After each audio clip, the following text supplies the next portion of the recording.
Di sini saya Al-Fakir ingin menyampaikan kepada seluruh lover Jabodetabek, semua para jamaah dimanapun, maupun kepada seluruh umat Nabi Muhammad SAW, di mana ilmu bita'alum wal barakah bil hikmah. Ilmu diperoleh dengan belajar, keberkahan ilmu diperoleh dengan hikmah. Inilah salah satu slogan para santri dan asatidz di pesantren-pesantren. Slogan ini bukan sekedar slogan, ia memiliki makna yang berusaha diwujudkan dalam proses pendidikan di pondok pesantren.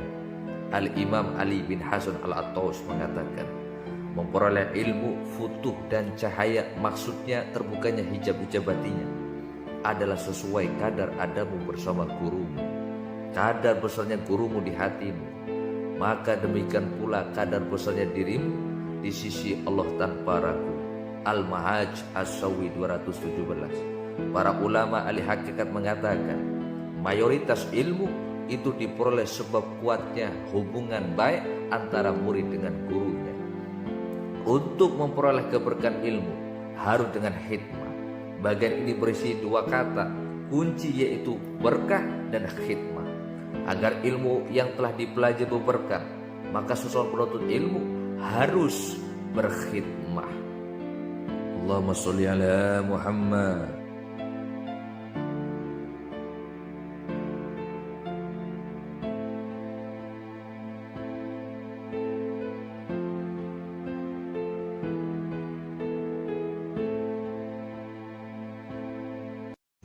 Ya, assalamualaikum warahmatullahi wabarakatuh.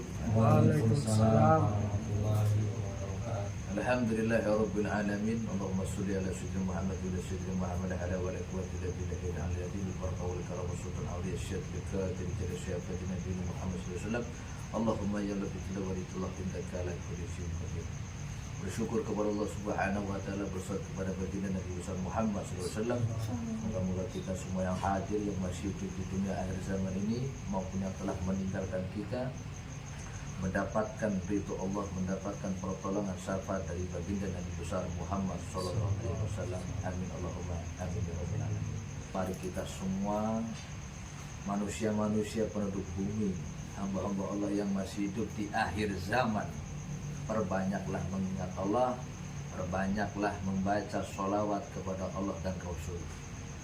Karena Allah sendiri pun bersolawat untuk Nabi. Masa kita sebagai manusia, hambanya, umatnya tidak mau bersolawat? Maka solawat itu layaknya parfum, zikir, kalimat istighfar, astagfirullahaladzim, itu layaknya deterjen, sabun yang mensucikan noda kotoran di pakaian kita. Gak mungkin pakaian kotor nyucinya pakai parfum.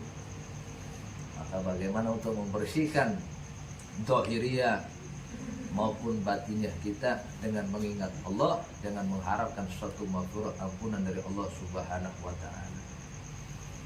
Lalu bersolawat kita tidak akan pernah lepas secara dohir, secara batin, selalu bermahabbah kepada Allah dan Rasulullah SAW. Langkah, duduk, tidur, semuanya harus dibarengi dengan bertasbih, berzikir, bersolawat kepada Allah dan Rasulullah SAW. Insya Allah orang-orang yang banyak solawat, mengingat Allah, memuji Allah dan Rasulullah, tubuhnya harum layaknya parfum wewangian minyak kasturi. Tetapi orang yang tidak pernah bersolawat kepada Nabi maupun kepada Allah, maka tubuhnya itu akan mengeluarkan aroma-aroma bangkai yang sangat menyengat. Maka setiap kita duduk pun harus diiringi dengan sholawat. Setiap kita mau pindah satu tempat ke tempat, selalu bersolawat kepada Nabi minimal sekali. Setelah kita duduk lagi pindah, ya alhamdulillahirabbil alamin. Astagfirullahaladzim, moga-moga duduknya kami tidak mendatangkan kelalaian ya Allah. Moga-moga duduknya kami ya Allah menggugurkan dosa-dosa kami. Dan seterusnya sampai ditambah ditutup dengan soal Allah Muhammad. Moga-moga duduknya kami mendatangkan rahmat, mendatangkan ma'unah, mendatangkan barakah, mendatangkan suatu kemuliaan, mendatangkan ilmu yang manfaat, yang barakah. Jadi setiap duduk aja pakai ilmu, langkahnya aja pakai ilmu. Insya Allah akan menjadi suatu ibadah yang luar biasa jika itu mau diistiqomahkan. Jadi dengan bersolat kepada Rasulullah SAW sudah menjadikan kewajiban dari diri kita, dari kita semuanya, agar setiap kita mengadakan acara jangan pernah kok enggak sholawat, karena sholat adalah penyempurna dari semuanya. Tanpa sholawat, sholat kita pun enggak ada terima. Taklim majelis ilmu ya tanpa sholat juga tidak akan diterima. Jadi sholawat itu untuk menyempurnakan segala amal ibadah maupun peran kita dalam menjalankan perintah-perintahnya Allah dan Rasulullah SAW. Moga-moga semua yang hadir di media Indonesia maupun yang di luar negeri, saya tambahkan sedikit tadi, agar setiap langkah, setiap kita mengawali acara tidak pernah lepas untuk memuji Allah dan Nabi besar Muhammad SAW. Ya itu tadi, bahwasanya kita mengharapkan syafaat Rasulullah, di mana kita hidup di akhir zaman. Tentunya Rasulullah Nabi Muhammad SAW tidak akan bisa memberikan syafaat tanpa ridhonya Allah. Yang bisa memberikan ridho, memberikan syafaat ya Allah. Jika Allah memberikan ridho kepada kita, insya Allah mendapatkan syafaat Nabi Muhammad Sallallahu Alaihi Wasallam. Urip ning dunya iku singkat, sing langgeng ning akhirat. Mula ayo kita podo selawat, insya Allah Indonesia selamat. Nah, kita doakan terus agar negara Indonesia ini mencetak generasi pemimpin-pemimpin yang alhamdulillah, pemimpin-pemimpin yang adil, pemimpin-pemimpin yang bijaksana, pemimpin yang beriman kepada Allah, kepada Rasul, dan cinta kepada seluruh rakyatnya Indonesia. Ya, moga-moga pemimpin Indonesia di tahun ini Allah benar-benar hadirkan seorang pemimpin yang benar-benar bisa menghidupkan, menyukseskan, memuliakan umatnya. Rasulullah mencintai, memperhatikan para duafanya, orang fakir, anak yatim piatunya. Jangan sampai melihat rakyat tambah susah lagi dengan adanya terjadi korupsi. Bagaimana negara ini akan maju? Sedangkan negara kita tidak dijajah oleh negara asing, tapi dijajah oleh negaranya sendiri, bangsanya sendiri. Saling mencaci, saling menghina, saling menjatuhkan. Jika engkau ingin terang, jangan kau pernah mematikan cahaya orang lain.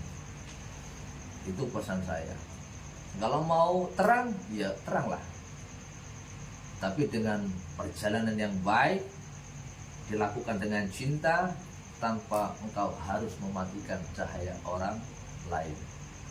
Spiritual sejati bukan bagaimana kau bisa menembus alam yang gaib, tapi bagaimana kau bisa menembus spiritual Allah Subhanahu wa Ta'ala.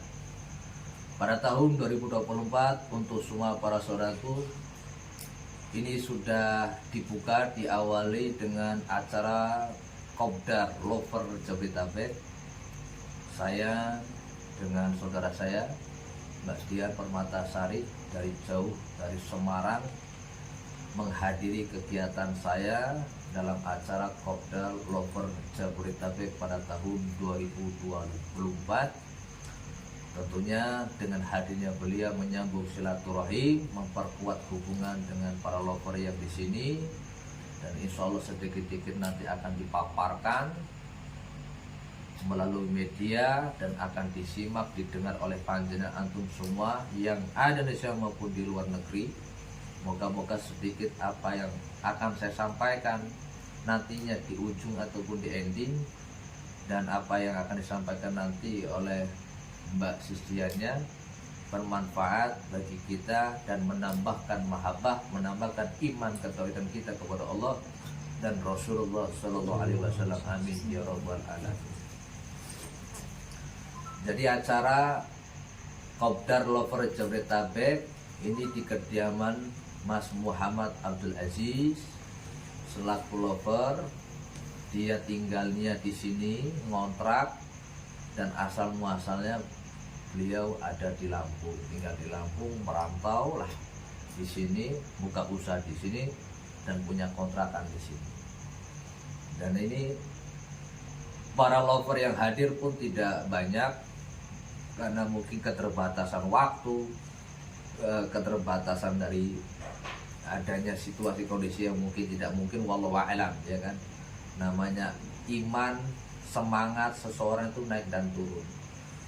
Mungkin karena pagi sampai siang dia capek, mau berangkat kobar mikir-mikir, apalagi di daerah Bekasi Barat ini posisinya. Jadi apapun dengan hadirnya lover sedikit maupun banyak tidak akan merubah niat kita untuk belajar. Nikmatnya kita ini ya dengan adanya hadirnya panjenengan, walaupun sedikit terasa nikmat. Karena apa? Dengan adanya sedikit orang hadir itu malah lebih enak interaksinya. Kalau banyak, walah, requestnya banyak masalahnya. Nambah waktu, nambah banyak yang dibuang gitu. Misalnya semua ngumpul nih dari lover, permintaan mereka banyak, otomatis kita melayani akan habis juga waktunya. Mungkin bisa sampai jam 8 pagi gitu. Jadi kita persingkat, ngobrol santuy, ngobrol ngaji. Ngajinya yang ngoceti jati ning diri, mengupas, memperdalam hakikat sejatinya diri manusia dengan lebih dalam mengenal Tuhannya. Dan saya akan persilahkan kepada Mbak Sisdian untuk menyampaikan suatu kalam-kalam nasihat-nasihatnya, kalimat mutiaranya yang insya Allah akan didengar oleh lover yang hadir dan akan disimak baik-baik oleh saudara kita yang ada di media. Sumonggo. Bismillahirrahmanirrahim. Assalamualaikum warahmatullahi wabarakatuh. Waalaikumsalam warahmatullahi wabarakatuh. Saya akan memperkenalkan diri. Mungkin barangkali ada lover-lover yang belum kenal dengan saya. Perkenalkan, saya Dian Permatasari, biasa dikenal dengan Sis Dian. Jadi terima kasih Bu Saja karena sudah memberikan saya kesempatan untuk bicara di forum, memberikan saya kesempatan dan tempat dari Mas Abdul Aziz ya. Ya. Siapa namanya? Abdul Aziz. Abdul Aziz, karena sudah menyediakan tempat buat saya. Jadi sedikit banyak akan Sis Dian berikan sharing ya, lebih tepatnya sharing, dan semoga teman-teman yang ada di sini bisa interaktif, bisa langsung bertanya, karena saya lebih suka ada komunikasi interaktif. Jadi tidak hanya sekedar Sis Dian aja yang bicara, tapi kita semua boleh berpendapat, boleh bertanya. Jadi yang pertama, ada 4 poin yang sudah saya tulis sebagai bahasan global yang akan saya sampaikan. Yang pertama adalah tentang keyakinan atau ketauhidan. Yang kedua adalah tentang kemelekatan atau ketergantungan terhadap suatu benda. Yang ketiga, belajar otodidak tanpa adanya guru. Dan yang keempat adalah ruatan puasa atau selamatan sebagai bentuk upgrade diri, karena ini sangat berpengaruh, sangat penting juga terhadap kondisi kehidupan atau level kita dalam menata hidup gitu. Yang pertama, saya akan buka dengan belajar otodidak tanpa guru.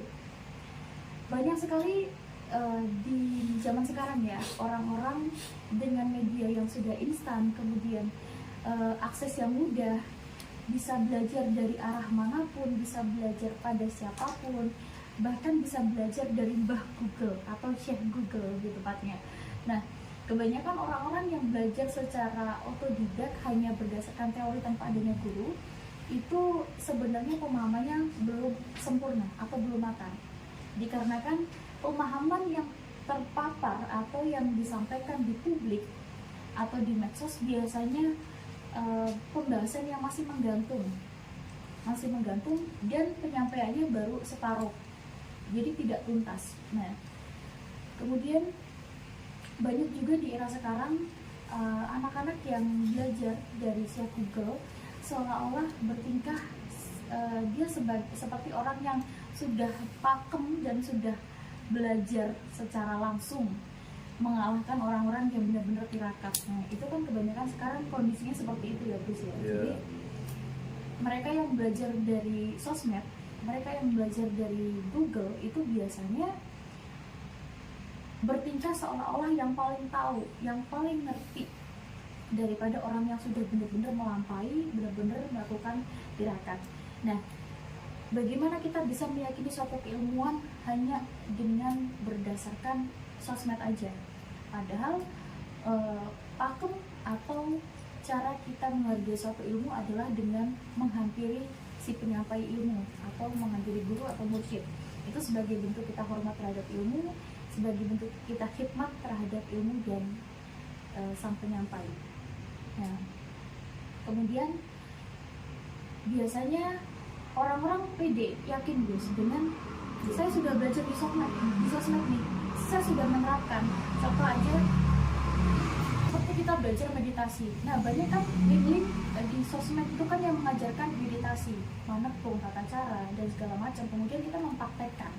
Dan dari penjelasan atau dari video yang disampaikan di sosmed itu mungkin memberikan kita sugesti seperti ini. Nanti kalau misalkan kamu melihat cahaya putih atau melihat titik putih atau melihat atau merasakan gambaran-gambaran yang seolah-olah nyata. Nah, kemudian ketika kita praktek berdasarkan teori dari sosmed atau dari YouTube itu tadi, dan kita merasakan sugesti tersebut, biasanya orang-orang langsung yakin dengan hal tersebut, seolah-olah oh, saya sudah berhasil pada titik seperti ini. Sedangkan manusia itu pada trans kedalaman tertentu di alam bawah sadarnya itu mampu membuat gambaran yang seolah-olah nyata, gambaran yang seolah-olah benar-benar asli, padahal sebenarnya itu hanya gambaran dari refleksi alam bawah sadar kita. Nah, contoh misalkan bagaimana penjelasan tentang refleksi alam bawah sadar itu sis. Contoh misalkan sebelum kita meditasi kita membayangkan bahwa karena tadi kita sudah membaca penjelasannya bahwa akan ada cahaya putih, maka kita menggambarkan bakal ada cahaya putih yang kita temui.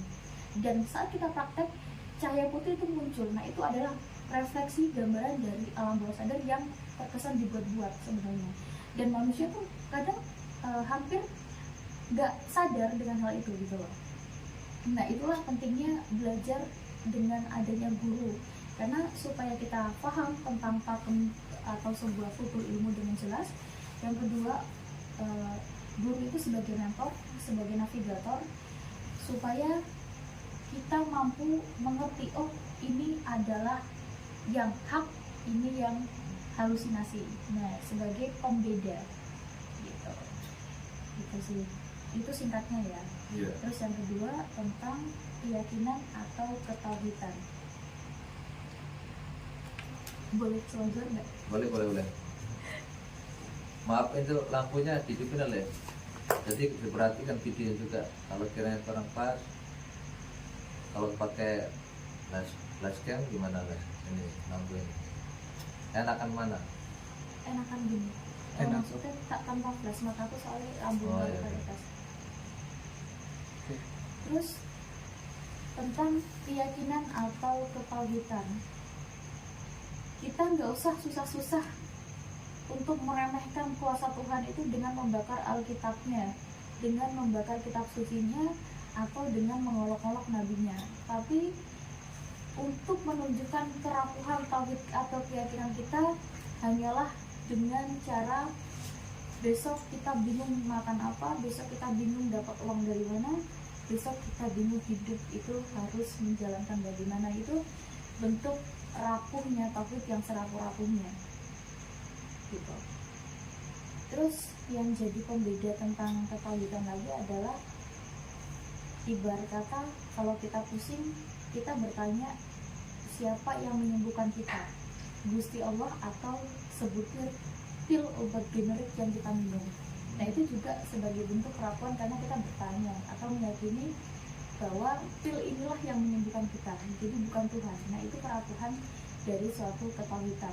Nah, rata-rata orang juga seperti itu, dan ini juga berpengaruh pada pola pikir yang dimana lebih meyakini suatu barang yang kasat mata atau barang yang gampang dilihat, kemudian diyakini bahwa benda inilah membawa kebaikan bagi kita. Nah, sama halnya apa bedanya dengan kita menyembah berhala? Walaupun konteksnya kalau berhala, zaman dulu orang menyembah berhala kan hanya berdasarkan menyembah patung, menyembah batu, menyembah pohon. Tapi orang di zaman sekarang itu sangat kurang teliti tentang ilmu ketahuan ini. Mereka meyakini suatu benda atau meyakini sesuatu hal yang dimana dari sesuatu hal ini membawa kebaikan dalam hidupnya.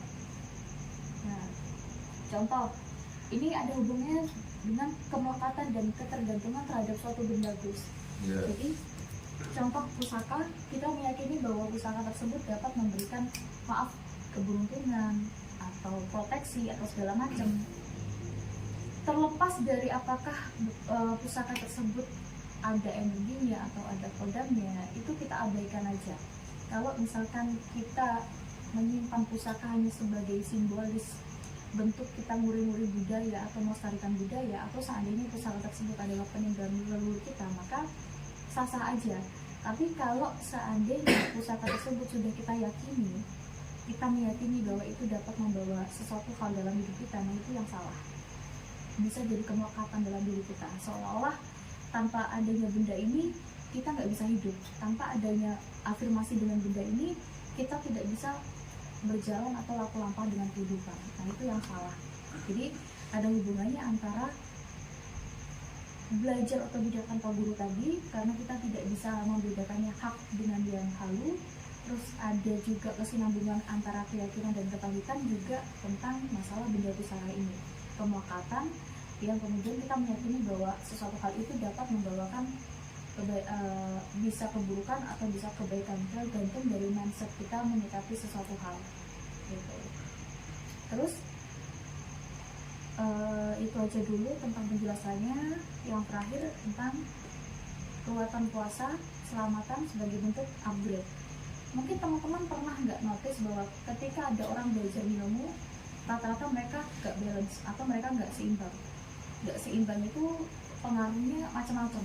Bisa pikirannya gampang nggak connect, atau tentang rezekinya yang timpang, atau kemudian sering sakit. Jadi sesuatu hal belajar ilmu ini kalau misalkan tidak sesuai dengan wadahnya, itu akan membawa dampak yang tidak balance atau tidak sinergi. Nah, saya dulu waktu di Banyuwangi, waktu masih kecil, ada almarhum Mbah, sering Mbah itu menyuruh saya untuk melakukan puasa 1 ton. Sering menyuruh saya untuk melakukan sedekah dengan yang saya buat sendiri ya. Sedekah pada saat hari lahir saya atau ulang saya itu hal-hal yang manis. Saya disuruh buat hal-hal yang manis seperti bubur, kolak, atau segala macam untuk dibagikan ke orang. Kemudian saya harus ruatan. Nah, saat itu saya belum kalau tujuan atau fungsi hal tersebut adalah untuk upgrade diri. Jadi saya manut aja. Tapi setelah saya dewasa ini, saya memahami bahwa yang disuruh oleh mbah-mbah atau moyang kita tentang puasa weton, tentang ruatan, tentang selamatan dan segala macam, itu sebagai bentuk upgrade diri. Ibarat kata kita HP kalau sistemnya tidak di-upgrade, maka HP akan jadi lemot, HP akan jadi lelet, HP akan jadi aksesibilitasnya berkurang. Nah, sama seperti manusia, ketika manusia tidak pernah melakukan upgrade terhadap dirinya, maka yang terjadi adalah keterbelakangan atau kemunduran DNA alignment tadi. DNA alignment itu dimana itu dapat mempengaruhi kita dalam hal seni berpikirnya, kemudian tentang kerezekiannya, tentang seandainya kita belajar spiritual maka wadah kita tidak cukup, dan segala macam yang dapat mempengaruhi seandainya kita menjadi seorang spiritualis. Jadi kan banyak orang yang kayak ilmu tapi tiba-tiba jadi sakit. Nah, itu sebagai bentuk bahwa badan kita belum di-upgrade sebenarnya. Tapi banyak orang yang mengabaikan ini gitu. Terus rata-rata kan itu kegiatan zaman dulu, ngapain sih dilakukan gitu. Dengan ada mereka meyakini bahwa hanya dengan berdasarkan belajar dan wirid, wadahnya atau bagian tubuhnya tentang spiritual tadi sudah terupgrade, padahal nggak seperti itu sistemnya. Itu sesuatu hal yang paling fundamental yang sering diabaikan oleh orang tentang upgrade diri. pengabaian tentang bagaimana memberdayakan dirinya, bagaimana memberdayakan atau menghargai jagat kecil dalam dirinya.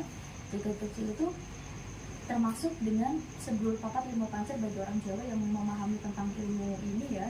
Jadi ruatan, puasa, dan selamatan tadi ada hubungannya tentang 4 elemen atau 4 sebelum papat lima pancer tadi. Karena balance itu akan membalansikan, itu akan mensinergikan sesuatu hal dalam tubuh kita, termasuk rohaniahnya. Nah, itu yang perlu teman-teman pelajari tentang itu tadi. Jadi apa yang saya sebutkan 4 poin tadi itu ada kesinambungan semua. Jadi tentang belajar otodidak tanpa guru, kalau misalkan kita tidak hati-hati maka kita akan mudah tergelincir. Seperti suluk yang Sunan Kalijaga yang lir-ilir itu loh Gus. Iya.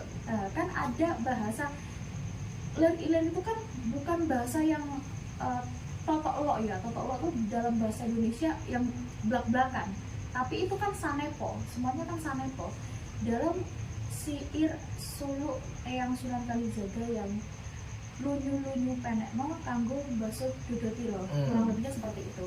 Nah, itu kan sebenarnya sanepo bahwa Eyang Sunan Kalijaga mengajarkan pada kita bahwa spiritual itu adalah sesuatu hal yang menggelincirkan, yang lunyu, menggelincirkan. Kalau kita tidak punya pegangan itu apa sih? Guru. Iya. Nah, kita bakal tergelincir. Orang sakit dengan orang sakti itu beda tipis. Oke. Pahami ya, orang sakit dengan orang sakti itu beda tipis.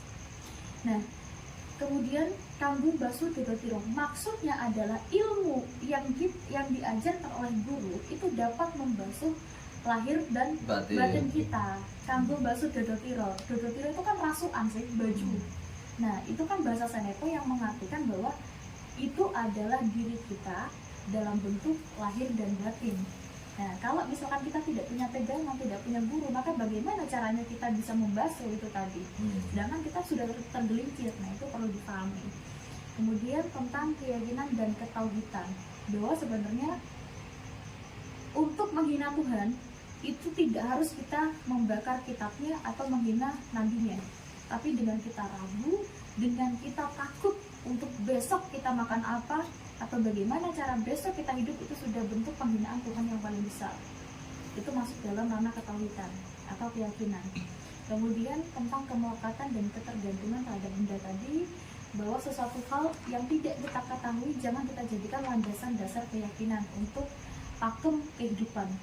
Nah, kemudian yang keempat, ruatan puasa tadi, itu tadi sesuatu hal yang paling sederhana, yang paling kecil aja itu sebenarnya mempunyai pengaruh yang besar bagi diri kita. Nah, tinggal bagaimana kita mensikapinya, tinggal bagaimana kita menjadi orang yang dapat memahami tentang kultur tersebut, memahami tentang hakikat suatu hal tersebut. Itu sedikit banyaknya saya sampaikan. Barangkali ada tambahan dari Gus Azhar atau teman-teman mau tanya, boleh. Nanti akan dijawab sesuai dengan kadar kemampuan disediakan tentunya. Oke.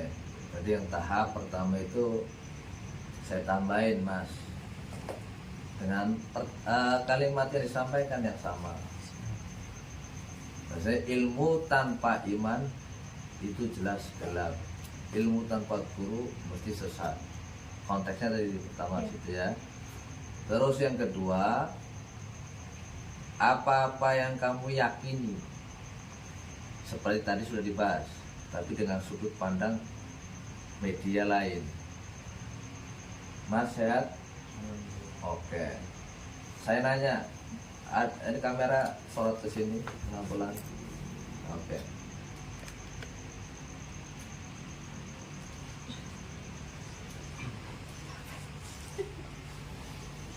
Sampai kalau sakit kepala minumnya apa? Obat apa? Paramek. Muji Paramek masih? Itu seperti lantaran. Ya enggak, itu cangkemmu ngomongnya lantaran. Tapi ada pemujian di situ masalahnya. Nah iya, wis toh dari situ. Orang kalau udah mindsetnya Paramek iku iso ngobati, mesti Paramek. Apapun sakitku, urusannya masalah kepala nih ya. Mesti lainnya botrek, naruh botrek kalau sekadon, dan pun dia Paramek mau, ya kan. Karena sudah berkeyakinan bahwasanya Paramek bisa meredakan sakitnya kepala saya. Tapi sampai lupa dengan siapa pemberi obat itu tadi. Sang penyembuh tetap Allah, bukan Parameknya. Tapi pada kenyataan manusia lebih memuji Paramek daripada Allah Subhanahu wa taala. Ya iya, itulah keyakinan. Saking meyakini bahwa Paramek bisa mengobati sakit kepala. Yang dipuji mesti Parameknya, bukan Allahnya. Lupa sama yang memberi suatu nikmat kesembuhan dari sakit sampean ini tadi. Paham nggak?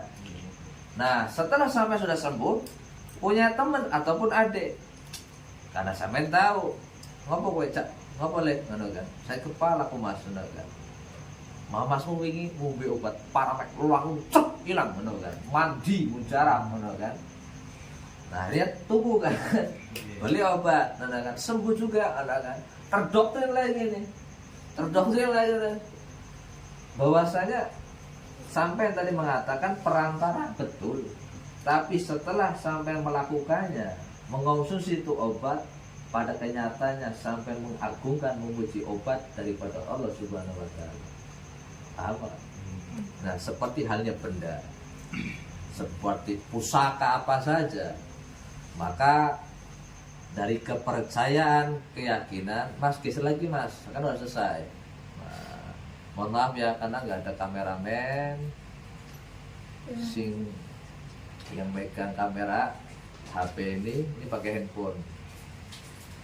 Karena nggak ada editor dan saya nggak bawa alat kamera sama sekali, jadi menggunakan kamera handphone. Tadi masalahnya sudah saya contohkan seperti itu, ya kan. Terus seperti halnya benda-benda, bahwasanya benda ini keramat, benda ini punya kodam, punya kekuatan, ya kan. Tapi kamu lupa itu asal muasal dari unsur, dari keunsur, dari media ke media ini sumber dari mana? Sang pemiliknya Allah. Setiap apapun yang Allah ciptakan di muka bumi ini tidak ada yang namanya mudorot, mubadir. Semua mengandung manfaat. Tapi jangan sampai hatimu itu tadi loh terikat, gitu loh.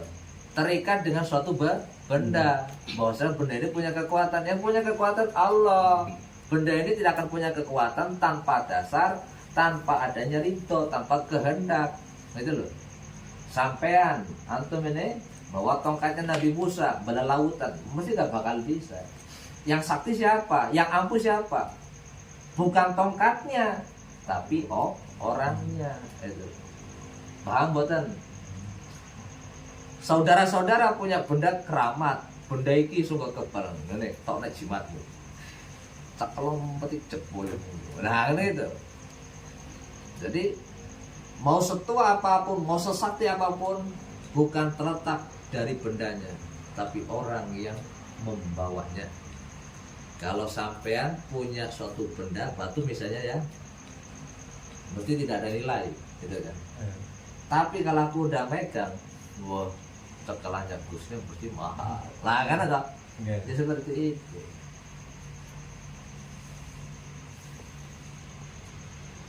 Kamera lagi bidik, oke, lanjut. Saya jadi salpok, wes kelihatan. Nah.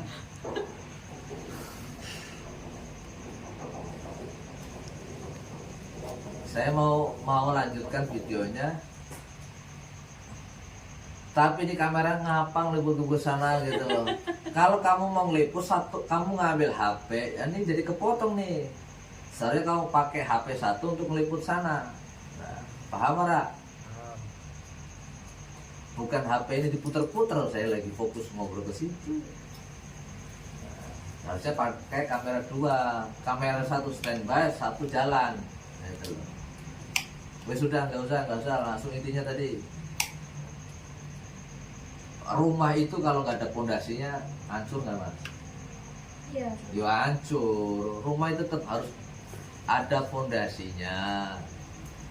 Ilmu pun harus kuat, kokoh, keimanannya, ketauhidannya. Jangan sampai kita menggunakan, memperalat adanya media ini, media kita gunakan alatnya. Tapi kita ini disetir oleh si alat, bukan alat yang kita jadikan budaknya. Nggak mungkin dong pisau nikam kita, ya nggak ada. besok kita pegang, kita gunakan untuk hal yang manfaat, memotong sayuran kayak. Kalau mungkin mampu ya motong buah, kan seperti itu. Jadi kita jangan sampai diperbudak adanya pusaka, diperbudak oleh bangsa gaib. Yang ada adalah kita yang membudak mereka, bukan kita dibudak jin. Nah, akhirnya ini tengleng kan, Allah aladim. Nah, ini kebanyakan orang gemblung jimat, orang duit dasar, nggak punya basic kemampuan, nggak bisa mengelolanya, akhirnya teleng-teleng, bodoh-bodoh. Nah, lanjut guys, ini mode-mode sedikit menghidupkan suasana obrolan kita agar tidak terlalu sepadan. Bahwasanya benda sekarang rokok sampean mas, halo jangan tidur, rokok sampean ambil, oke. Rokokmu manfaat ora? Wis mangkat terus, mikirnya suwi sini. Iki rokoknya regane piro? Regane piro? 23. 32. 32. Hah? Udah nggak usah disepil orangnya mas. Oh, rokoknya 32, ini bukan endorse, nanti dikira endorse. 32 23.000. Tapi kalau aku yang megang, ya kan? Terus tak rokok dia, tak sebulnya wong iso mendem-mendem, wah, sing sakti apa nih? Ya orangnya, saya, mesti orang akan mindsetnya tertuju, Gus rokoknya gak kue, karena reti, Gusnya posisi nyebul langsung orang kesurupan, kan? Akhirnya dimahari kan, ini 1.000, untung rak. Mulia lah, mulia lah, biar kan regone 23, ya kan? Terus saya mahalkan 100.000, ya kan gitu. Bukan masalah harganya mas, tapi siapa yang megang dan siapa yang mengolah ini rokok, gitu loh. Di sini harganya 23, kalau aku yang megang terus saya gunakan nih, saya praktekkan. Ya, ini kan contoh mas, astagfirullahaladzim. Biar maksudnya para media yang pemikiran daya tangkapnya lambat, dia dengan ditutorialkan, dengan teori-teori yang kita contohkan, orang-orang media mudah memahaminya, gitu Kang Mas. Maka saya tanya, rokok yang kamu miliki ini harganya 23. Nih mas, aku pinjem lah ataupun minta rokoknya. Ini kan tadi pinjem, ini langsung tak ambil rokoknya. Jikalau ini aku juga malas merokok ini, gitu loh. Saya rokok, tiba-tiba terus saya tiupin kepada seseorang. Orang itu entah sakit, orang itu teriak kesakitan ataupun kesurupan. Otomatis orang yang nonton, boh rokoknya tajrik. Nah, ya kan? Otaknya seperti itu. Dia nggak akan fokus ke orangnya, siapa yang memegangnya, siapa yang mengolah menggunakannya, tapi dia akan fokus dengan rokok ini tadi. Wah, di badan itu rokoknya rokok ngeri itu. Ada isinya itu. Wah, hanya dimahari sekian. Ini Gus, boleh?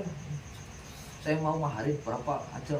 Penting aku bisa masukin orang, boleh. Nanti kalau aku syuting jadi pakai rokok aja, nah begitu. Ada. Saya pernah ada kejadian seperti itu. Jadi saya punya sorban itu waktu saya forward pasti tak pakai. Oh ya. Pakai forward. Jadi waktu menangani kesurupan, tinggal tak jebrek gitu loh, jebrek metu jini. Itu asli. Jadi nggak harus mengeluarkan dengan tenaga dalam dari tulang sulbi, tapi langsung jebrek langsung keluar. Okay. Nah itu ada yang ngomong gini, wah kok iso sih sorbanmu bisa mengeluarkan jin tak maharke, itu hal itu ada. Jadi itu bukan tentang sorbannya, mungkin sorban bisa seperti itu tuh karena terbiasa saya pakai ibadah. Tapi sebenarnya bukan sorbannya yang sakti, karena sudah terbiasa dawam suatu amalan, terus tinggal bismillah kok, yang tadi mungkin secara offline sudah Gus Azhar bahas ya tentang dungo tadi di awal.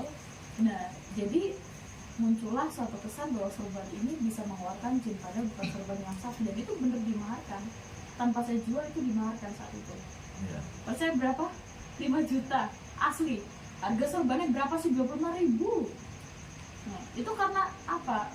Bukan sih jin menjual non sewu ya, bukan menjual sorbannya hanya karena materialistis, enggak, tapi memang itu karena orang ini memaksa, karena mindsetnya sudah meyakini bahwa sorban ini sakti, mampu mengeluarkan jin. Akhirnya bagaimana caranya dia bisa mendapatkan pemenuhan dari ekspektasinya tadi loh. Nah, Ekspektasinya tadi, masalah nanti pas dia pegang sorbannya bisa nggak ngeluarin jin pas waktu ada kejadian, wah alam nggak tahu itu orang Malaysia yang beli itu. iya. Nggak tahu ya, itu tadi termasuk tentang rokok tadi, kejadiannya sama. Iya. Makanya kalau kita membahas sejarah kan dari Nabi Musa membelah lautan merah dengan bersandar tetap ke Allah. Allah menurunkan gandanya kun, ya kan, melilit tongkatnya, digedak nadek gitu tadi. Maka ada bahasa kita itu gedak itu tujuannya adalah mengetuk salam untuk bumi kepada seluruh adil makom, ahli kubur, ya kan, dan sebagainya. Dan bahwasanya kalau tongkatnya Nabi Musa dipegang sama ini, misalnya balah lautan Cakat Lampung ya, ataupun daerah Sunter kan, belah gue asing keteng-keteng boleh metu surat tongkat, malah misu-misu surat tongkat jangkrik ini, ngomongin tongkatnya Nabi Musa kan, orang yang nguji jati gitu kan, aduh astagfirullah, ini salah kaprah gitu loh. Bahasanya kemampuan kesaktian sesuatu itu bukan letak dari bendanya, tapi dari orang yang dimuliakan oleh Allah. Seperti halnya ada seorang anak lover Jabodetabek pada tahun 2019-an, saya mau ke Tebuireng Jombang, Jawa Timur. Saya pada saat itu sudah masuk ke area Tegal. Setelah dari Demak perjalanan ke Tegal lewat tol Tegal itu, saya infokan, saya berikan pemahaman, saya berikan peringatan macam-macam ke anak ini. Mas Eko namanya, nanti kalau sampai ngantuk, sampai tidur aja, ngambil jalur, cari tempat yang nyaman, entah di rest area. Kamu kalau ngantuk jangan dipaksakan. Saya ngelihat wajah dia dan semua itu udah nggak meyakinkan kalau dia bisa nyampe ke lokasi Tebuireng pada saat itu. Mas Eko ya ngomong ke saya ini, insya Allah kuat Gus, kan? Ya udah. Setelah mendekati pagi jam 6, kabut itu begitu kental, jalan itu nggak kelihatan. Saya ngomong kok hidupkan lampu pot klem, ya lampu itu dah. Nah saya hidupin buat kode gitu kan, yang dari belakang biar ngeliat. Nah terus saya ngomong sama si Eko, kok saya mau izin dulu istirahat, gitu kan. Nanti kalau kamu ngantuk capek bisa gantian, gitu kan. Ya udah saya tidur. Sofa saya turunkan, tak rebahin, perasaanku udah enak. Dep. Saya lihat si Eko, kayak dia udah ngantuk. Karena apa? Tangannya sebelah kanan nyempetin ngambil cemilan, kan habis dari Alfa. Di cemilan ngambil ya, makan nonton ini untuk menghilangkan rasa ngantuk. Yang ada malah nambah ngantuk kasih. Nah, makan sih masalahnya. Nah, ya dengan sugesti itu tadi, dengan makanan gitu. Waduh, kok ngeliat toh? Mboten Gus ping ngemil wae ngono kan. Ya udah lanjut. Ya saya tidur ayam. Setelah perjalanan ada jangka berapa kilo, jantung saya rasanya mati. Mana kamu saya buka mata, otomatis langsung duduk posisi seperti ini, mobil sudah oleh.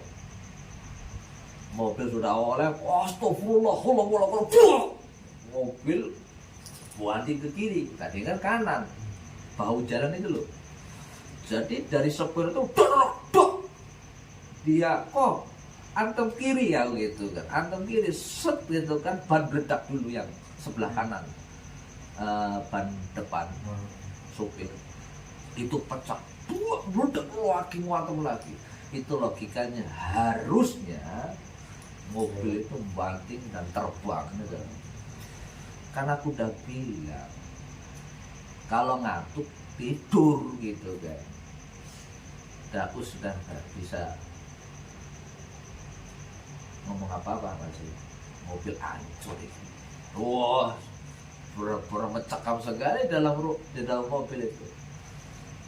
Ilmunya apa hikmahnya? Karena sering mendawamkan, sering wirid, lisan dan hatinya yo mesti satu. Orang jangan mungkin. Karena sering wirid dan zikirin la hala wala quwata illa billahil adzim, ya wis manjing toh. Makanya dengan posisi saya langsung buka muatan, mobil sudah oleng, mobil itu langsung berhenti masalah. Gitu. Allah mati dia, mantak di mobil. Logikanya seharusnya masih jalan dan terbang itu. Gitu. Itulah suatu karomah, suatu kemuliaan orang kalau sudah mendawamkan sesuatu dijalankan istiqomah, insya Allah. Gitu. Allah akan melahirkan suatu kemuliaan, keistimewaan tersendiri dari segala apa yang kita amalkan selama ini. Gitu loh. Karena orang nggak pernah ahli zikir, nggak pernah wiridan, kesandung, keserimpet, ataupun bahasanya ada tawon, lebah, apa sajalah yang mengkagetkan kita. Anjing, karena kebiasaan. Gitu loh. Kesandung,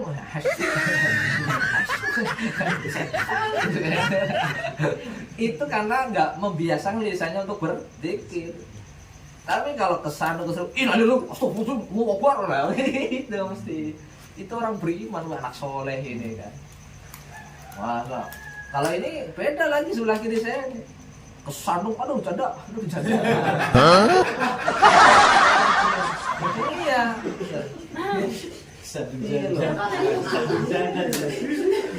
Parah bener kalau mau janda, pentung bener ya. Rawa-rawa terus. Akhirnya kan kartunya kebuka. La haula wala quwata ya kan. Itu cerita, itu anaknya masih ada, Mas Eko udah punya anak, beristri lah. Pada saat itu saya tinggal di hotel Rujia di Batu Ceper. Aku masih ingat. Dan tak suruh nganterin pada saya itu mau ke Tebuireng, setelah Tebuireng mau ke Blitar ceritanya. Yang ke Blitar nggak jadi hanya menuju Tebuireng aja. Yaitu jadi kan posisi mobil ini kan sudah ngantem bahu jalan, dak gitu kan. Seharusnya sebenarnya hancur. Cuma kalau dilihat dari visi telagajanya cuma baret aja, sempal tapi nggak pecah gitu. Keluar hitamnya catnya, nah seperti itu.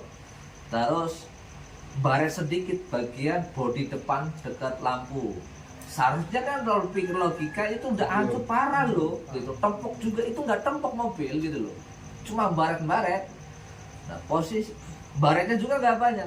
Setelah ini mobil oleng, dengan bantuan itu tadi, dengan doa Allahu Akbar, mobil ke kiri ya kan. Tapi setelah dia ke kiri, ban sudah pecah yang sebelah kanan, bandi lagi dong, oleng ke kanan. Waduh, baru lohol mandek tuh mobil. Yaitu yang dashboard depan yang jadi hajar. Allah kuat. Jadi merdeka. Iya, merdeka kan takut. Wes, opo ini? Kalau merdeka kan, kalau banyak hai.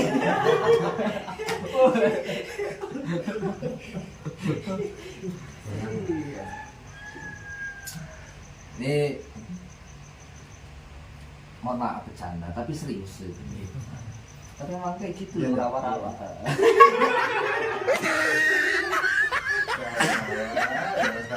Jadi begitu saudaraku, apapun yang saya sampaikan tetap semua ada ilmunya. Dan tadi sudah saya contohkan. Dan kalian juga sudah gak kaget dengan orang-orang yang diberikan keistimewaan, diberikan maunah, barokah, karomah. Adalah orang-orang spesial, orang-orang yang diberikan bonus oleh Allah. Sesuatu ilmu tidak boleh kita minta. Tugas kita adalah menjalankan, Kalaupun Allah kasih sesuatu, itu adalah bonus dari istiqomah kalian, khidmat kalian, takzimnya kalian sebagai santri, sebagai jamaah yang taat, yang penuh hormat terhadap guru, yang hatinya tidak pernah lepas bersambung kepada gurunya dan Rasulullah sampai Allah Subhanahu wa ta'ala. Moga-moga dengan sedikit apa yang saya sampaikan ini untuk menyempurnakan pembahasan yang telah disampaikan dari 4 macam dari Mbak Dian Permatasari. Kalau saya tambahin lagi dengan kalimat yang sama, dengan judul yang sama, insya Allah ini jadi semangatnya kita yang lagi belajar tambah semangat lagi, yang istiqomahnya turun semakin ditingkatkan, bertambah lagi kirohnya. Moga-moga Allah ridhoi dan segala apa yang Allah turunkan pada malam hari ini, apa yang saya sampaikan insya Allah ini pun datanya dari Allah. Jika salah silap dari saya Al-Fakir, saya pribadi atau Mbak Dian Permatasari, itu datangnya dari kami yang fakir, yang masih haus dengan ilmu, masih jauh dari kata baik. Dan kita makanya hadir di media ini ingin berusaha menjadi orang yang lebih baik dan semakin baik. Moga-moga para saudaraku, para lover, dan seluruh para saudara di media di sebuah teknologi yang saya sayangi, saya cintai, semua dalam keadaan sehat walafiat. Allah berikan sesuatu keriduan dalam setiap langkahnya, usaha pekerjaannya, rumah tangganya pun samawa, mencetak generasi anak keturunan soleh-soleha. Semoga segala hajat niat kita semuanya yang di luar sana Allah kabulkan. Amin Allahumma amin. Mau ditutup? Iya. Oke, silakan. Oke, segitu dulu penyampaian dari saya. Kurang lebihnya saya mohon maaf. Barangkali ada salah kata atau salah penyampaian. Semoga sedikit banyak yang disampaikan menambah wawasan dan bermanfaat. Saya Sis Dian dan rekan saya Gus Azhar. Terima kasih sudah menyimak. Assalamualaikum warahmatullahi wabarakatuh. Waalaikumsalam warahmatullahi wabarakatuh.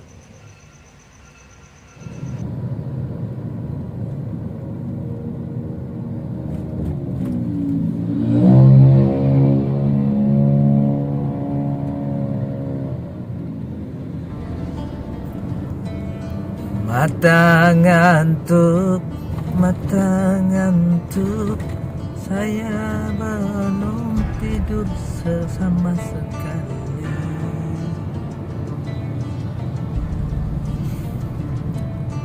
Perjalanan mau menuju di kediamannya Ibu Hajah Ismi, santriwati yang di Kebayoran Lama Simpruk.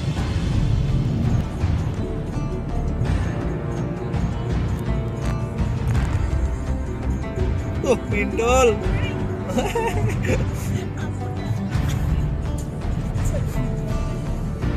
Tuh mindol. Lagi perjalanan menuju Bintaro. Iya kan? Iya, mau makan.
dimakan sama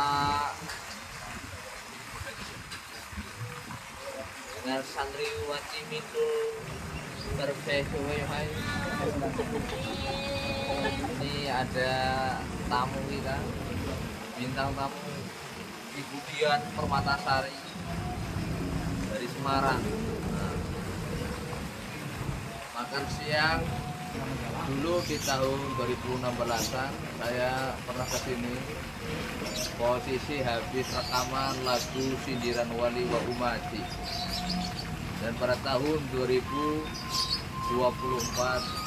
saya hadir lagi di saung ini.